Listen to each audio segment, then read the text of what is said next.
I mean, I'd never taught children before. I'd always loved children, though. I'd always had a very maternal quality. And I think, there's no question that one of my archetypes is the Earth Mother. Yeah. And so I just kind of adapted practices that had worked for me. And by the end of this session, 30 children are laying on the floor. Two of the teachers burst into tears. One calls me a witch and says, "What did you just do?" And I'm like, "I've no idea." I'm not a doll, I don't play small. I'm not a doll, no one bugs me in. I'm not a doll, I own my voice. Je suis doll killer. Welcome to Doll Killer, the podcast where we smash stereotypes, rewrite the rules, and speak our truth out loud. I'm Cécile Lepierre. I'm a filmmaker and a storyteller, and most importantly, je suis Doll Killer. Today's conversation is about love, about the kind of love that makes us feel safe again in our bodies. I am so happy to welcome Jyoti Jo Manuel. She is the founder of Special Yoga, a true pioneer in therapeutic yoga for children and families. For decades, she's been helping people understand regulation, compassion, and emotional well-being in a way that feels gentle and deeply human. Her work is about presence and connection. She's also the author of 52 Love Letters to You, a beautiful invitation to soften the way we speak to ourselves. So let's begin. Jyoti, I am so grateful to have you in the Doll Killer podcast today. We haven't known each other for that long. It's only been a few months, but it just really stayed with me. Your energy, your calm, and at the same time powerful energy when we took this beautiful walk on the island of Mallorca. We got to be really intimate very quickly and to talk about ourselves, like dive right into it. So I don't know, I felt drawn to you very quickly, and it's only normal that I would want to share this space with you today. Oh, that's beautiful. I have to say it was mutual. Yeah. You are based in England. You are a therapeutic yoga teacher. You have been working with special needs children and parents for many, many years. You've traveled the world. You said to me the other day that the work that you do is also who you are. And that was like really interesting to me. So I'd love to know who you are. What was your upbringing? How did your upbringing shape you to the person that you are today? Well, that's a very big question. It is a very big question, yes. Where I want to know what is the story behind what Yeah, I you get do. it. I just like, okay, so I wonder where it all started. Mm, So maybe I'll just start as a young child. And yes. my parents were extremely young when I was born, and my mother wasn't ready. I don't think either of them were really ready for children. So there was a lot of kind of anger and abuse and, kind of just frustration on their side that, of course, I was the recipient of.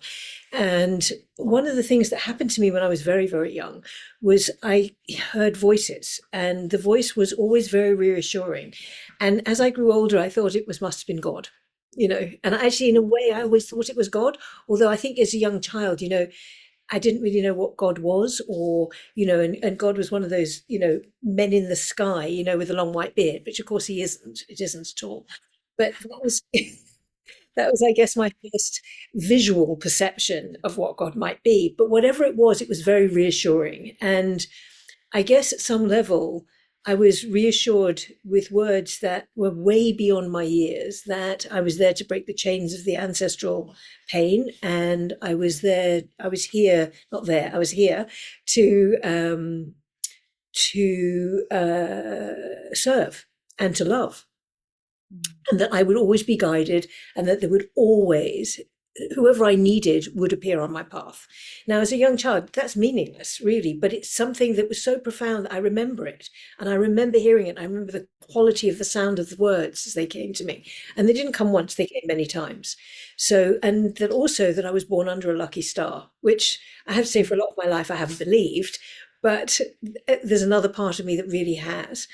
So I think that I grew up, or I started my life with a strong pathway of curiosity, of something out of the 3D horror show that I grew up in, and which saved me actually.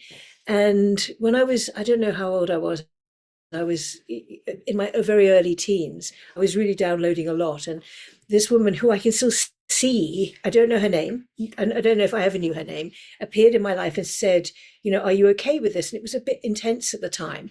And I said, I think it's a bit overwhelming. She said, but do you know how to navigate it, manage it, and close it down and open it up when you want to? I'm like, no, of course not. And she took me somewhere, still don't know where, to work with some people who showed me at that time how to close it and open it. And when I drove off with her, when I left the place with her, she dropped me home and she said to me, you will never see me again, but I want you to know that you will always have stepping stones in my life in the same way that I have appeared. Okay. Wow. All right. Wow. So, That's don't know amazing. So I've always had a very strong sense of trust in something greater than me. And I think that's really what's held me and guided me on my path. I never knew, never intended, never planned to do what I do today. It was just kind of was presented to me. It was literally presented to me. Yeah, it was surely not in your family circle, and you were an only child, or? I have two younger brothers. Yeah. One a little bit younger than me and one significantly younger than me. So. And have they opened up to similar path as you or not? The younger one more so, the middle one not so, no, less so. Certainly less so in the spiritual sense. He's much more kind of black and white and, in a box, I suppose. Whereas the younger one has more fluidity in his kind of ability to see the world. Yeah, it felt like something that was outside of your environment that you started to embody from the divine or whatever you want to call it, something greater than you or bigger or Totally. I think I was 17 when I stepped into my first yoga class, and my experience of it wasn't a physical practice. I actually have no recollection of the physical practice, but what I really hold memory of is the sensory experience. So they were all dressed in white. There was chanting, there was incense, there were bells. I was home. I mean, honestly, I felt like I'd come home. And I felt like this was the path that was going to take me on my journey. And they sent me home that day. It turned out, I found out years later, it was a Shivananda yoga class, and which, has a lineage that has a kind of spiritual pathway, I suppose, at some level with it. And although they don't wear white nowadays, I mean, I've never seen Shivananda wearing white, so I don't know why my memory is of white, but maybe it was a celebratory day, it was, I don't, whatever. And they sent me home with the Bhagavad Gita, and I thought, well, that was an interesting piece of text to give a young, a teenager who, really had come from, not this kind of background, but had it was already in me. It was already in me. And I read it I literally devoured it. And I thought, oh my goodness, this is like the battleground of the mind. This is the battleground of my head, inside my head, of Arjuna and Krishna and the battles and who's where and the power plays and, all of the chaos that ensues in that text and wisdom as well. And so that became a kind of realization for me, I suppose, that somewhere yoga was going to be part of my healing. Yeah. But it wasn't, and then it was later that the physical practice came in, where I started to understand, when I started to, work with the body and understand, the kind of energy field from a different perspective. But that wasn't my first entry, which I think is quite unusual, because I think most people's entry is in physical practice. Yeah, absolutely. From there, did you start? There was a long time before you started to practice yoga? Or? Then I went through a kind of big emotional crisis, I would say, where someone very, very, very close to me passed away, and it completely floored me. And then I started to take a lot of drugs, actually. And at that point in time, I disconnected from everything, except I still thought I could see God. I always thought I could see God. And I think lots of people that take drugs think they can see God anyway, actually. I think it's one of the things that happens. Yes. And so I realized at one point that I was so skinny and so, you know, borderline on, really getting in a place I didn't want to get into, that I needed to leave the UK and leave and move. So I moved to New York, which might sound a crazy thing to do or a crazy place to go. It was 1977 then. There was a lot of drugs too in New York. And Yeah, but it was different. It was different because I wasn't in a scene of it, Of course you can cross it, but I wasn't in the scene of it like I was in the UK. And, within a year, I'd walked past a neon sign that said yoga and went in and, had my, really deep initiation into yoga. I was New York based for 10 years, but during that time I was in Jamaica for nearly a year, where so I was smoking quite a lot of weed. And I came in and out of LA a little bit, and I was involved in the entertainment business. And, but New York was a time where I thought, oh, I can just be me. No one cares. New York at that time, it was very different to what it is today, for sure. I know the feeling when you're, leaving your home behind, or your home where you grew up, where you feel like you can really expand to who you are without having the judgments or the eye of the family, or no one could tell me what to do apart from anything else. So it was very free. It was very free, and it was a very creative time in New York, from the late 70s to the late 80s, mid 70s to mid 80s. Really, it was an incredibly beautiful time, and that kind of took me on a whole nother journey of self-inquiry. I did all sorts of, I found the on Namo Renge Kyo. I found I refound the Krishnas who I already knew anyway. From my childhood, I found different courses that were, that was the time of landmarks, initiation. And so there were lots of offshoots of landmark at that time. And so there was a real kind of sense of, in certain ways, of finding yourself, Yeah. And at that point, you had it like it was just a practice, or had you already like? No, it was a practice. It was only a practice. It was a very important practice for me, and it was a practice that allowed me to meet parts of me that I wasn't able to meet. I've frozen, an awful lot of my childhood memories, from the trauma, and some of them are still frozen in me now, but. That was the beginning of the melting, if you like, pot of some of those experiences, and learning how to very gently and slowly just come back into, evolving into myself, I suppose. And it was a big journey. What was the transition then to say, oh, well, I'm going to actually start to make it my livelihood, Not at all. Yeah.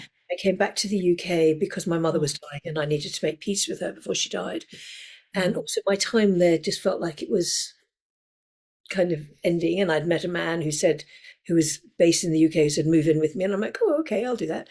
And I ended up marrying him and spending 25 years with him, but and had, he's the father of both my children. And he let me kind of be free. And for a while, he was in the entertainment business, and I sustained myself in the entertainment business. I produced a few films.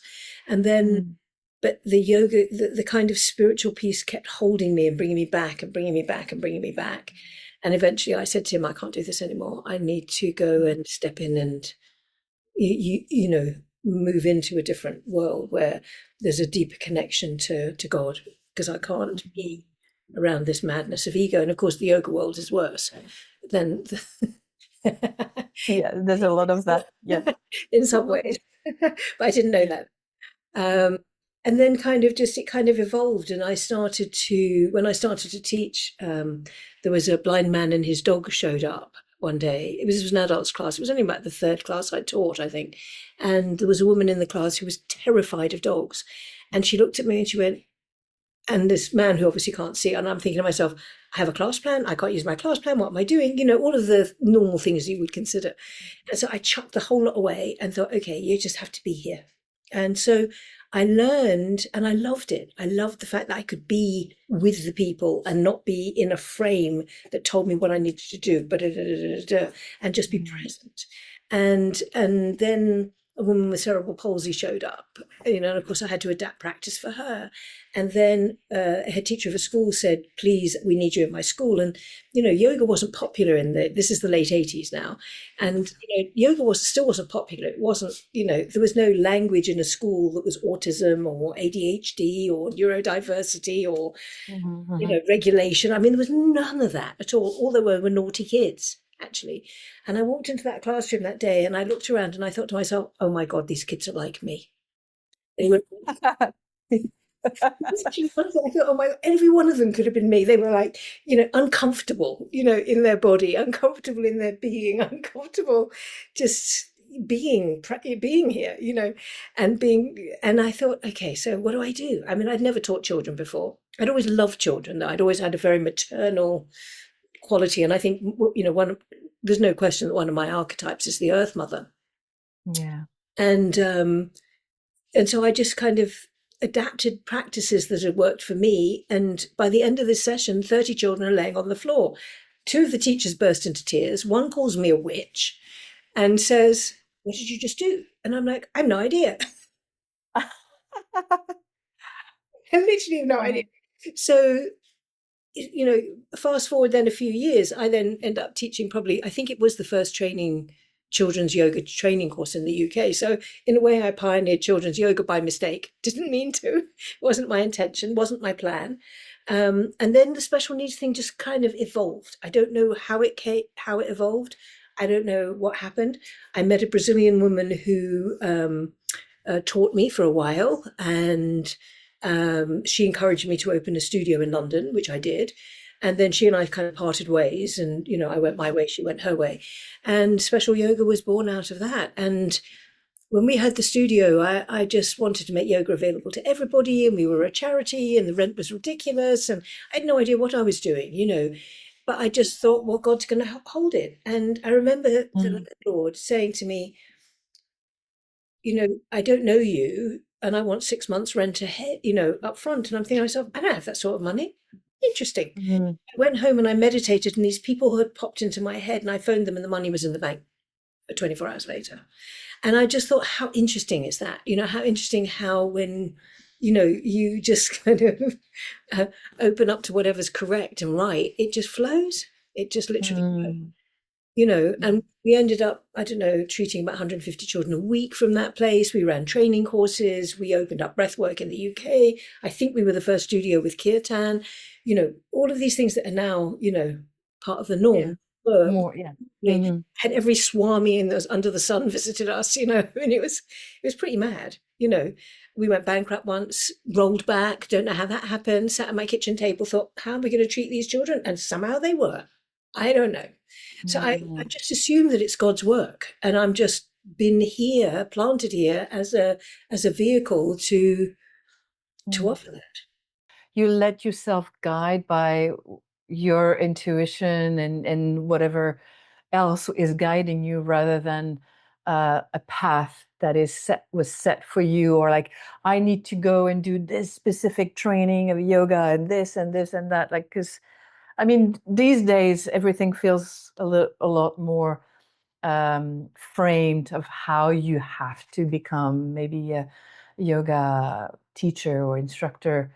I love how it's just, opened up, and like how you let yourself open to it as well.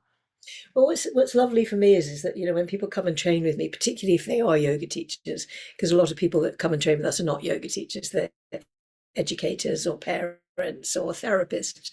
But the yoga teachers are all like, where's the class plan? And the teachers are a bit like that too.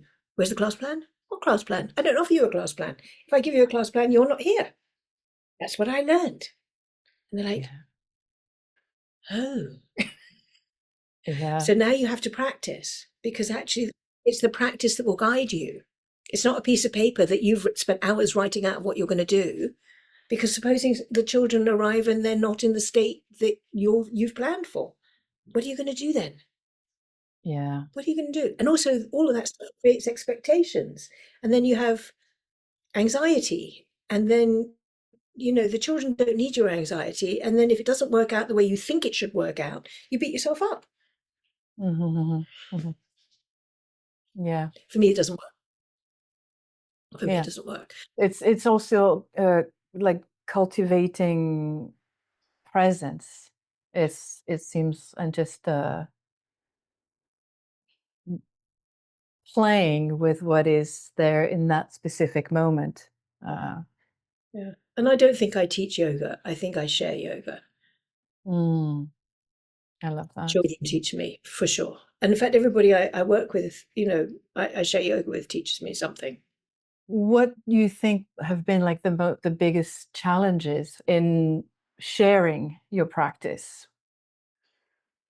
Me? Mm. Of course. Well, I Yeah. think I think we have.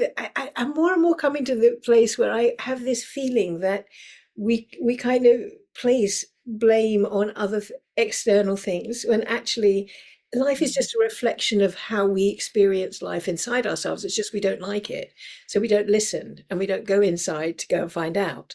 So, but I think if I now reflect backwards, I would say that I got in the way, and all my Mm. stories and all my unmet needs as my child, in my child. And there's, I believe we've all got millions of them, actually, if not hundreds of thousands of them. And so you can't heal them all in one go. You can do a certain level of work and you can continue it. And then, you know, Mm. there's another layer, Yes, we were talking about that the other day, how, like it's one layer and it's all through our lives. Mm. Um, is there a sense that by working with children and parents as well, that you are somehow, I mean, I'm using a big word here, healing, part of your own wounding, childhood wounding? Unconsciously, I'm sure I am. Yeah, I'm Mm, sure I mm, am. I used to wonder why I was so drawn to this work, and I'm particularly drawn, and particularly drawn to children with a lot of physical impairment, and I often wondered why that was the case. And I remember I was sitting in Sri Lanka, and that was a mad day, actually. They'd said to me, the midwives had said to me, I was in like this rural community up in the northeast, post-war, where there are no facilities whatsoever. And they were flinging the children over their shoulders because there are no wheelchairs with them, no wheelchairs, let alone in any interventions.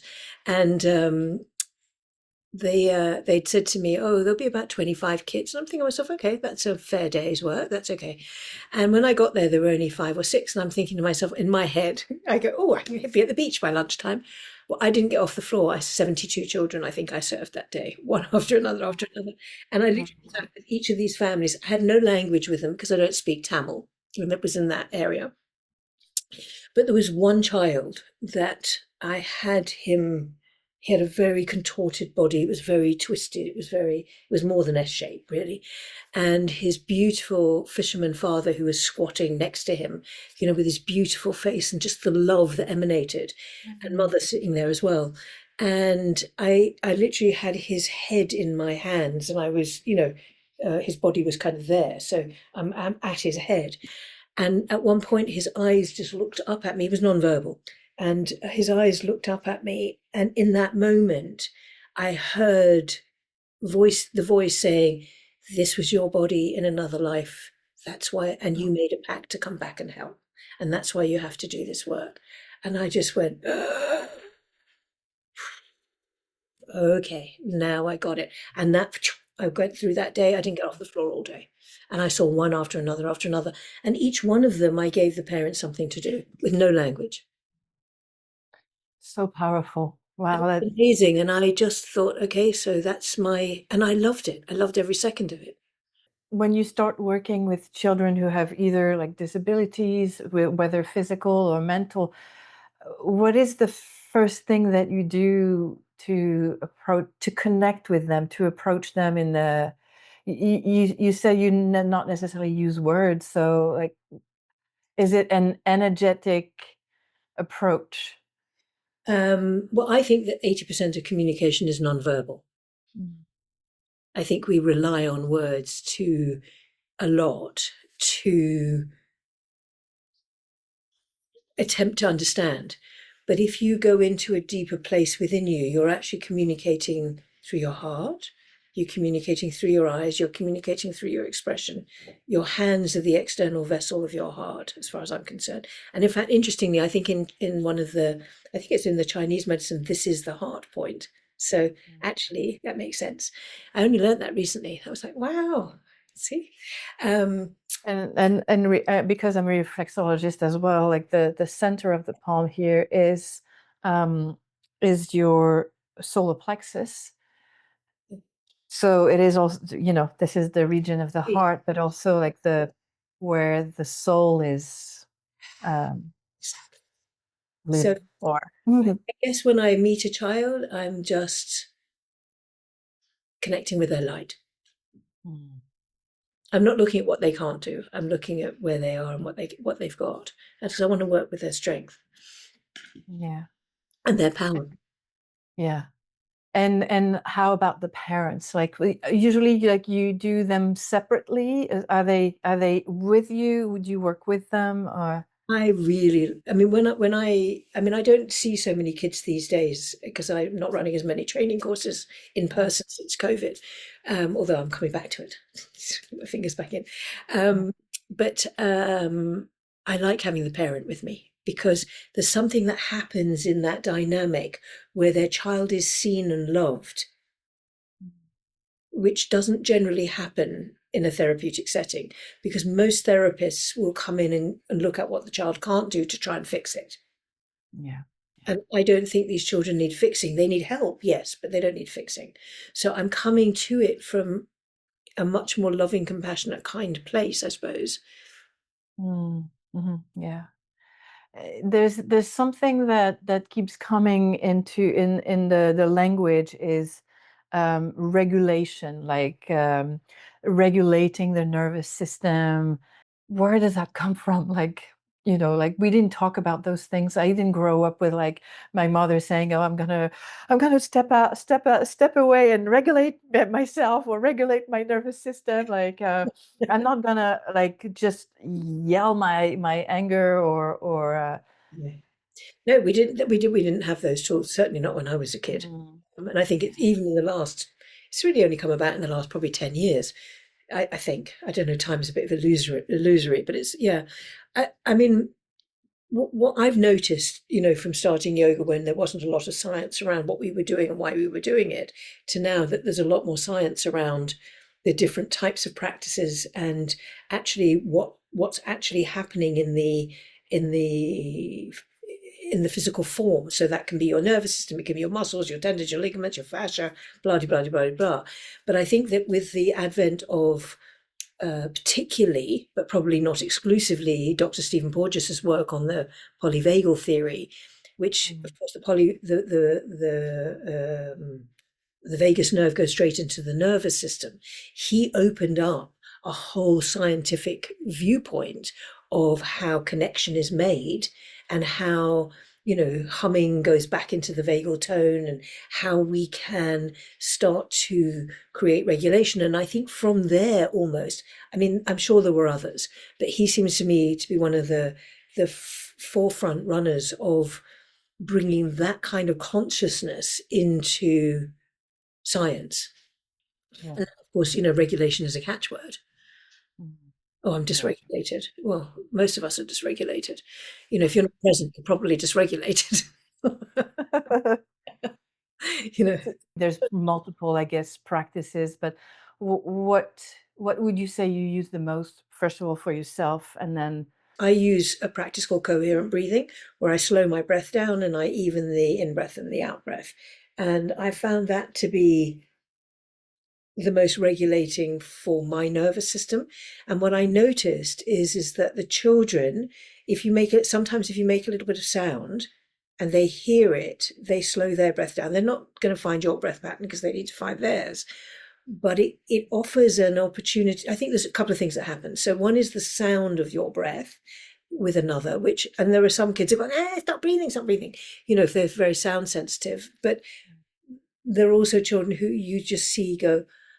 I remember one little girl with cerebral palsy used to come and see me, and for the first 6 months she cried for the half the session, and when she first arrived, and then all of a sudden she got the breath. I don't know what happened, but her epilepsy stopped. She started breathing, and then she started to teach all her family and friends breathing. Yeah. Because she knew without I used no language with it at all, but she knew that it made her feel better. Mm-hmm. So I've seen that work. And then when we teach, we have two core practices. One is coherent breathing, and the other is a heart meditation, which just invites you to sit here, sit with yourself, meet yourself, greet yourself, and learn how to listen. Because if you can listen in here, you can listen out there. Yeah, that's where it starts. Always. And that's where we get the most resistance. Mm. Talking about resistance, do you feel like sometimes you have certain parents who come into resistance of the work itself, like you, or are they mostly open to receive? So if they've come in as yoga gym bunnies, then their understanding of yoga is different to mine. Yeah. So I have to feel that expectation, because I'm not interested in, I mean, at the end of the day, getting my head behind my head, my leg behind my head is not going to change my life. It might feel nice in the moment. It might give me a bit of confidence. It might be flexible in my hips or whatever. My body's actually flexible enough to do it, but that's not the point. But if I can learn to be here and to regulate myself and just to be settled, that's going to change my life. So, and I think that there's still some misunderstanding in the yoga world of what yoga is, because it's not just a physical practice. The physical practice is a pathway to stillness, to peace. And the Yoga Sutra says yoga is this, depending on what translation you read, but it basically says, that yoga is the stilling of the madness, the currents of the mind. And, that's why we practice, but not to achieve posture. So if you have come from, where I meet resistance is with people like that who have a different expectation to mine and who want me to push their children and really work them hard and do all of that, because that's not my nature. And it's not, I mean, I can work a child hard, but I'm going to do it my way, not your way, perhaps. And so that I can meet resistance there. And then I meet resistance in people who want to just serve out there and don't want to take care of this in here, and don't understand that actually when you take care of this as a being of energy, it changes your energy field, and then you create, if you like, a circle of safety in which everybody can sit and regulate.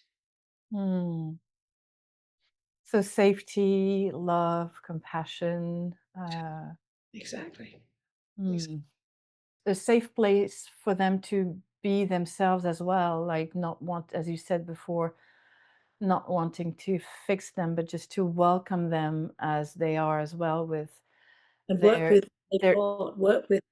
help them to bring the best of them out, of their capacity, whether that's physically, emotionally, mentally, and all of it probably. Those children are what we call them different from maybe a child who maybe doesn't have either physical or mental disabilities, but somehow we still want them to fit in the system. It just feels like maybe some doors opening to maybe letting those children be who they are. Well, what I'm seeing is, first of all, a lot more home educated children who are not being pushed through, made to be round pegs in square holes where they don't fit and they just feel anxious and and quite disturbed and distressed a lot of the time. So I think a lot of parents have taken their children out of school and realized that actually their children thrive better in the environments, in nature, basically. And so I think there's more and more of that going on.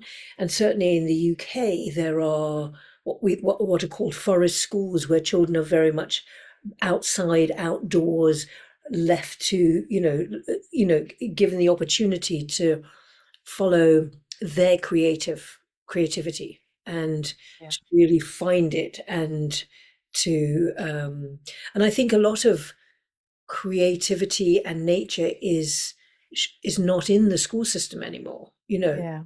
and so it's become very imbalanced anyway. So I think things have to change, because I don't, it's not working. Certainly here, it's not working in the UK. Yeah.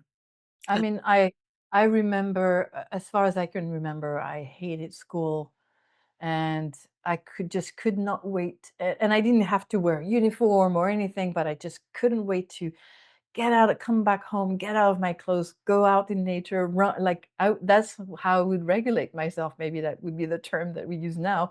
I would just take my dog and go for like run and get dirty and play with, the earth, and just talk to myself, or maybe talk to God. I don't know, but Yeah, of course. Yeah. yeah. But I think in the cities it's harder, Mm, because they haven't necessarily got that nature space. So yeah. yeah, I mean, I think it's very difficult for children, who don't fit into, a standard academic system. And to be honest with you, I think there are more and more children with high levels of anxiety anyway, who can manage the system at some level, but are very anxious. I'd love to talk about um, what you have initiated through your social media as well.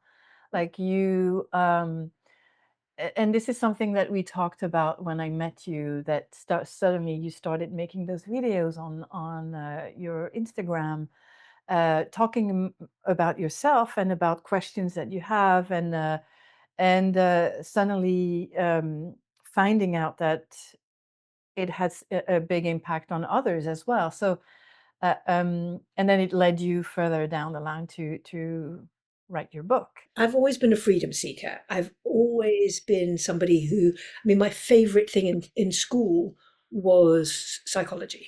And, Mm. um, and I remember the first psychology class, the teacher started saying, maybe you're on the back of a bus. And I was like, what? I'm on the back of the bus. I'm not really here. Wow. I love that. I love that whole concept that, we are, just fictional creatures, if you like, at some level of our own story, Yeah. which is kind of amazing, really, if you think about it. Um, so I've always had this kind of yearning to understand and to know, and so I've been on an ongoing journey literally all my life to try and, I suppose, heal myself at some level, but also because I'm curious and I want to understand, and I'm always trying to figure stuff out. And I think people figure stuff out in different ways for themselves. I figure it out through talking, and other people might, sometimes it comes out through writing, but I'm much better if I'm talking, because I can speak it, and I don't even know what I'm going to speak, but all of a sudden I've answered my own questions you know Mm. and I think some Yeah. people have that, do it that way, and we all do it different ways, or we don't do it because we don't want to do it, and that's fine too. So I guess that whole piece, and I think because I've been teaching special yoga for so long, which isn't just here's the kids, here's what we do, regulate your nervous system, because I think coming to parenting, we bring ourselves with us. And I know from my own children who are now grown up, if I had have known then what I know now, their lives would have been different, for sure. And we would have had a different kind of family dynamic, for sure. But I didn't. So, and there's no point in, kind of going back and, feeling guilty or regretting or whatever.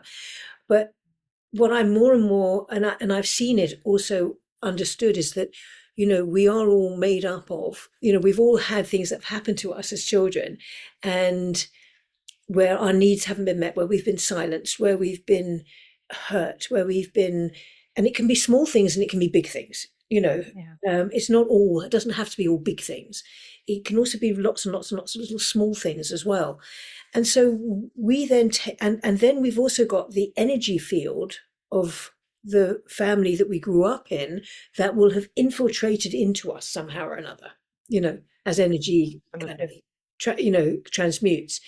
And so we then come into the world, come into the world, you know, go through our teenage years, which for most people is challenging anyway. Mine was a nightmare. And then through your 20s, which wasn't easy for me either, but I was in New York and finding my way.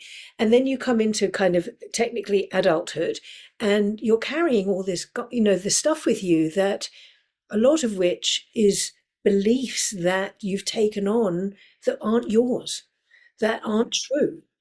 But and so I've kind of more and more come to believe that all of our interactions, if you like, and all of our relationships at some either conscious or unconscious level are all based on trying to get some needs met. And that sounds very crass, but and I don't, you know, because we all want to be loved, we all want to be recognized, we all want to feel good, we all want, you know, we all have the same stuff. We Every want to be loved. I mean, all of us. I mean, what else is there in the world, you know? I mean, other than to be loved anyway, you know? And so when I've worked with the families, I've seen lots of things going on that resonated for me because they were probably, you know, I think we're all mirrors of ourselves, of each other anyway. Yeah. So, you know, you see somebody's struggle, and when you can identify it, it's probably because it's in you at some level. And so, you know, the years and years and years of doing this has given me more and more insights, I suppose, into my own inner experience and my own inner journey. And that's why I always think, you know, I share yoga, but I get taught all the time. And the teaching is that it's the insights that get given to me through showing up and being open and, Mm. you know, and just noticing how we play, you know, and you know, it's an ongoing journey for me for sure. And I don't know that you ever get anywhere other than closer to understanding the infinite self of divine being that you are. And that's all, you know, that's where your freedom lies, you know, actually, probably, you know, when you're not caught up with all the, you know, nonsensical stories you've told yourself that make you not, you know, that make you unworthy of this, that, or the other. And so, yeah, it was a couple of years ago I came out, well, not quite as much, but you know, in the last couple of years, I came out of a relationship, and um, the way it ended triggered me big time. I mean, like really big. It was like, wow, I got, you know, smacked, if you like. Mm. And, you know, my first response was anger and frustration, and he this and he that and he the other. But actually, it didn't take me long to come back and go, okay, so this has nothing to do with him, actually. This has to do with you.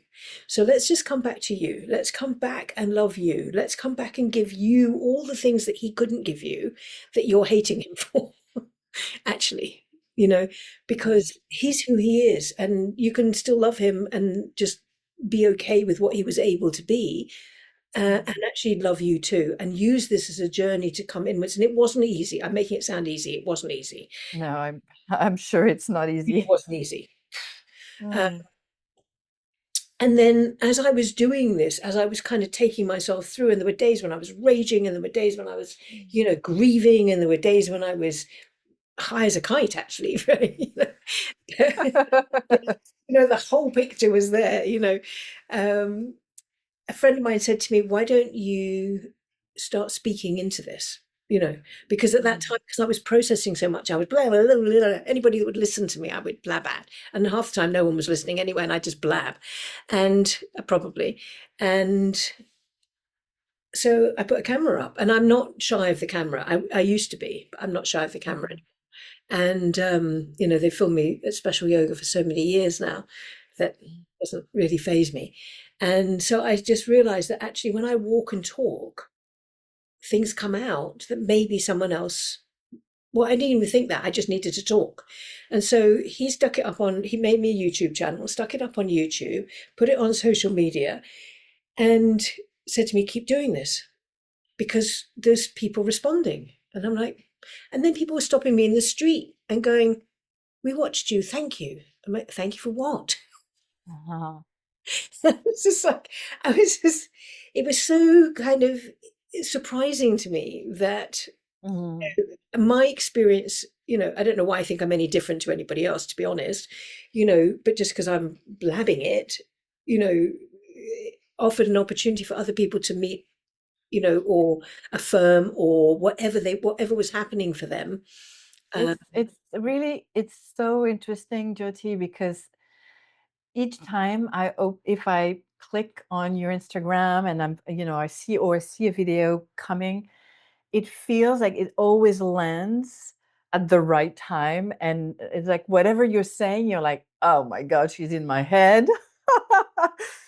It's like whatever you're saying has, as again, it's a mirror, but it feels like also like the right timing of what I needed to hear for that moment.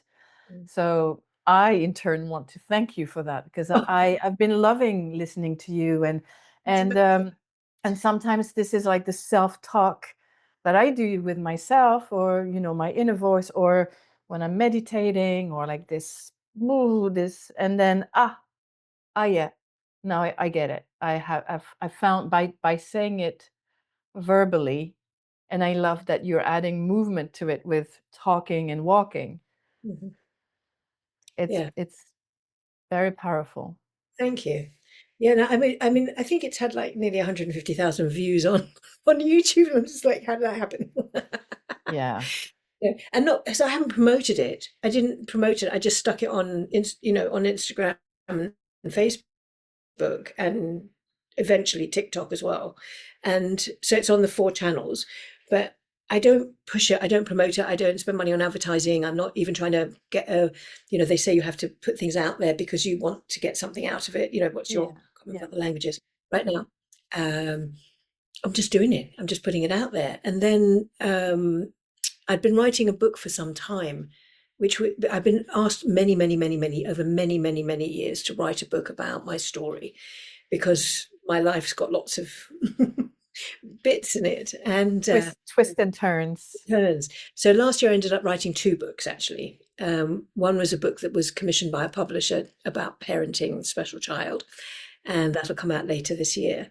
And the other, I decided to, well, I was encouraged to self-publish by publishers actually, who said to me, just get it out there now.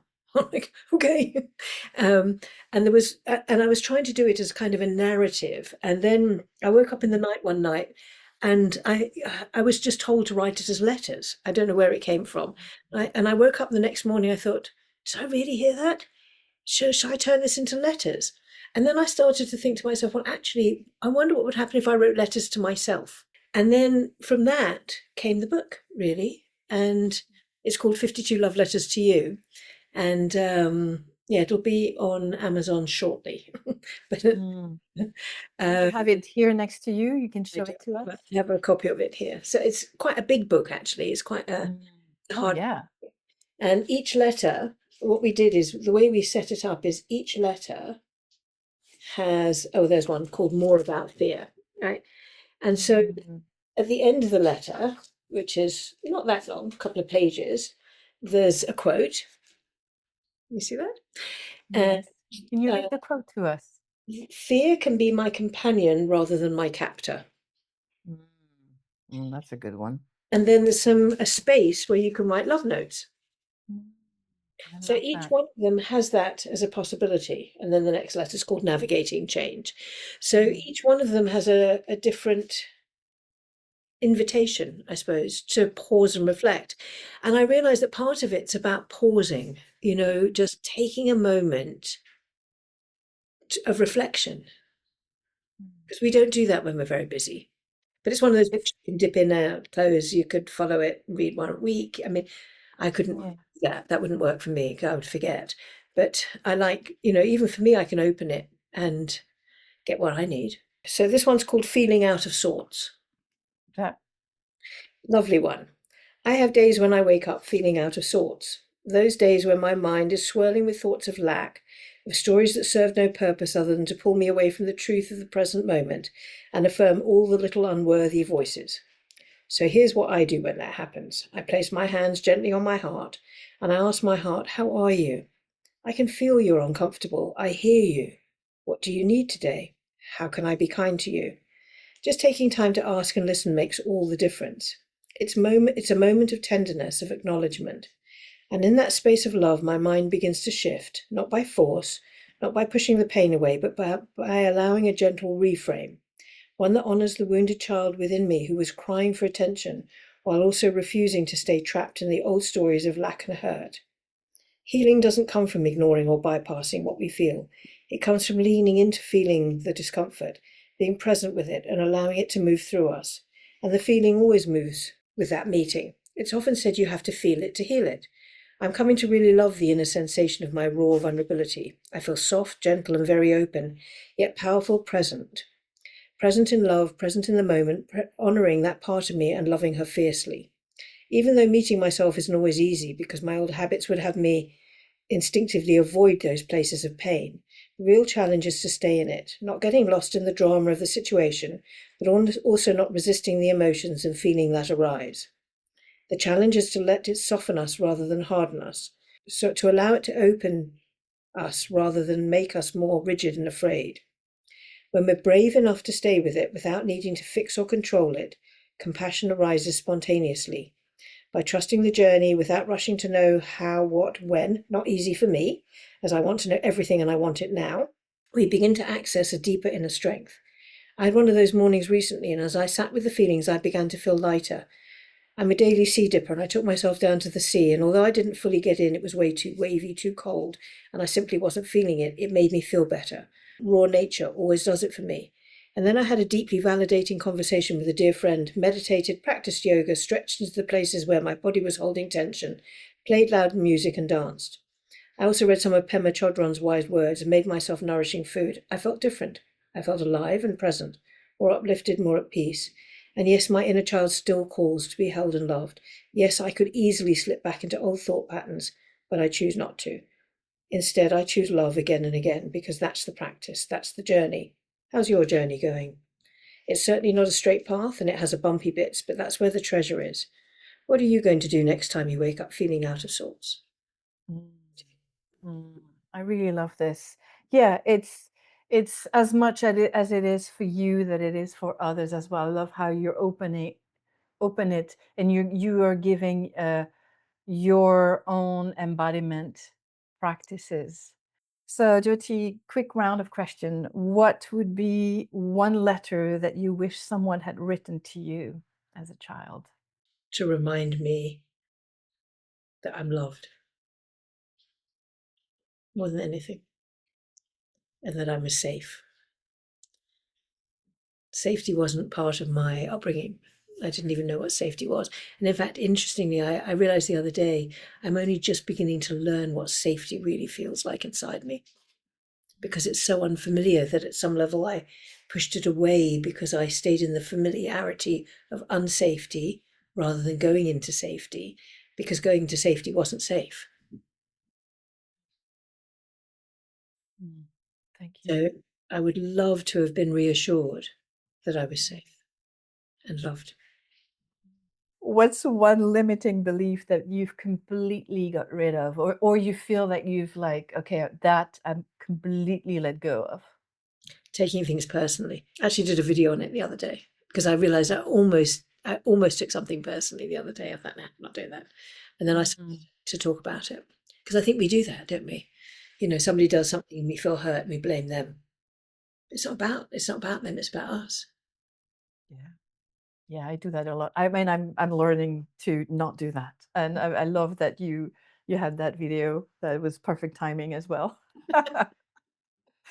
um, I think we can use that one every day because you have Yeah, situations yeah. that you go through that are like, you know.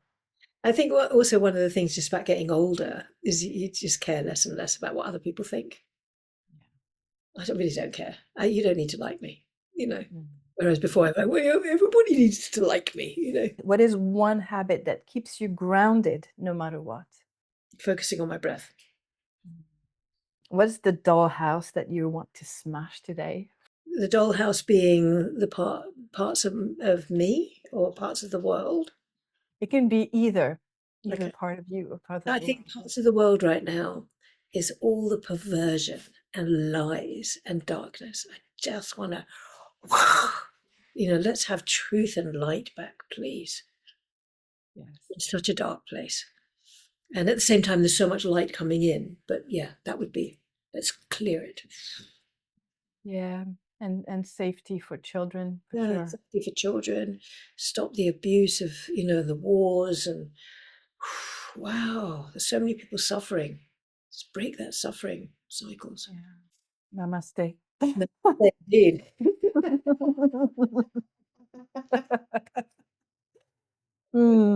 Jyoti, I mean, we could speak for hours about so many different things I and know. about life and our lives, and I just it feels like I just wanted to have a little, like a little candle of and a little light of on you and of gratitude, and you are such a light in this world.